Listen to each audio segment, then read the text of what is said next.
Eto pala si Eman Atienza, anak ni Kim Atienza. So, ito pala yung kanyang reaction nung si Tatay Digong ay pinakidnap. Tuwang-tuwa. Tayo po ay nakikiramay dito sa pagpanaw ni Eman Atienza, anak ni Kuya Kim. Ayan.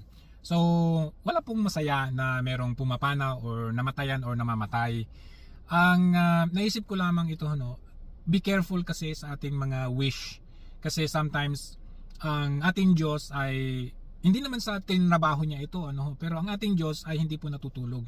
Hindi naman po ibig sabihin na ang Diyos ang gumawa ng paraan or kumitil sa buhay nitong si Atienza, sometimes kasi ang actions natin, it goes with responsibility, Kung ano man yung sasabihin natin, kung ano man yung gagawin natin, be careful kasi meron at meron balik po niyan. Like halimbawa nitong si Eman Atienza, di ba? Nag-wish na, or hindi naman siya nag-wish, kaya lang tuwang-tuwa nung si Tatay Digong ay kinidnap at dinala sa dahig. Nakita nyo naman yung video na yan na tuwang-tuwa siya.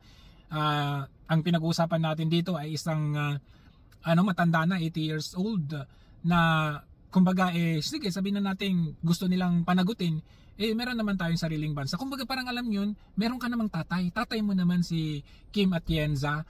What if, balik rin natin yung sitwasyon. Yung tatay mo ang kinidnap at dinala dyan sa dahig. Gaganon-ganon ka pa rin ba? Ano yung sign na yan? Parang sign ng demonyo ata yan, gaganon-ganon ka pa rin ba?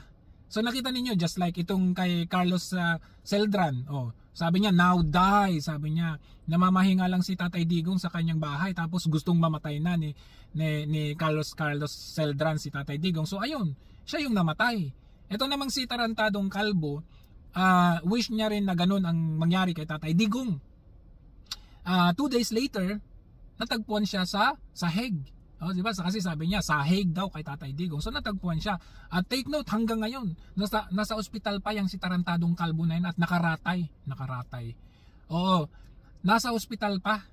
So, we don't wish na sana ay ikaw ay mamatay, pero ang Diyos na ang bahala sa mga kagaya ninyo na, alam mo, somehow, kung nagiging makatao ka man lang, we're not wishing Marcos to die, we're not wishing itong mga corrupt to die.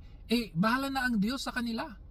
Diba? Kasi tingnan niyo, like halimbawa, dahil ang dami nilang perang nakurap, kain sila ng kain ng mga matataba dahil masasarap nga, lechon sila dito at kung ano-ano, nagkasakit sila, and that's their own. It may be karma dahil hindi naman lahat naniniwala sa karma, but eventually you yourself, ikaw yung gumawa niyan. Like for example, itong si Eman Atienza, di ba? Siya ng kay Tatay Digong. Of course, ibabash siya ng mga Duterte supporters. Now, it is your own action and responsibility, or your own yung pagtanggap mo doon sa mga bashing. Kung hindi mo matanggap, in the first place, hindi ka sana ganun. Hindi ka sana sumali sa mga politics na yan. At least we could have been prevented yung nangyaring depression or anumang epekto ng bashing sa'yo, di ba? You reap what you sow, parang ganun nga. So yun, hindi mo nakayanan yung wrath, yung balik sa'yo ng mga supporters ni Tatay Digong. Siyempre, ikaw ba naman, fresh pa yan hanggang ngayon, fresh pa.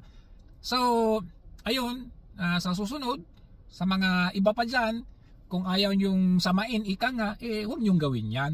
Kasi ang balik, doble, triple, 10 beses ang balik sa inyo. So bagamat tayo po ay nakikiramay, condolences sa pamilya ng nawalan, batang-bata pa ito, minsan kasi sa tingin ko ginamit ito ng mga baka kumuha sila ng mga media influencers, social media influencers para gamitin ng mga politiko at ng mga may mga interest. Ikaw sikat ka, sige, pwedeng sali ka dito, ganyan. Syempre mga Gen Z yan, madaling mga ma-convince, kumbaga, diba? So, yun lang ang komento natin dyan at condolence, and sa mga iba pa, hinay-hinay lang po. Sa pamamagitan ng pagbigti gamit ang lubid. Agaw pansin naman sa kanyang mensahe ang kanyang karanasan na nakatanggap umano ito halos araw-araw ng mga pagbabanta sa kanyang buhay ng mga DDS na patuloy umano ng baba sa kanya. 110,000. It's like I find it so stupid that I even have to address this, but it's gotten to the point where I feel like I need to. One, the video was a joke. I thought it was obvious because we were laughing and the bill was an outrageously high number, but apparently it's believable that I can pay that much for a dinner. So I want to clarify again, it was a joke. We didn't pay that. It was my friend's birthday and her agency treated us to a dinner. On top of that, even if I had paid that much, even if we did have that much money, it is our choice and our freedom to do what we want with money that we earned. And I see this post by Republic Asia. Kim Atienza's daughter receives flack for a video posted to TikTok. Then the last slide and the caption say, check your privilege. First of all, I've been so honest about the privileges I've been given and the privilege that I have in my life. For example, on my podcast with Kush, I mentioned that I'm not one to deny the privilege I've been given. And on top of that, I'm also very open about the fact that I'm a Nepo baby. I'm not ignorant, nor do I deny the privilege I've been given, and I never have been. Given that only a small portion of Filipinos fall under the 1%, these people should be redistributing their wealth to those most in need of it.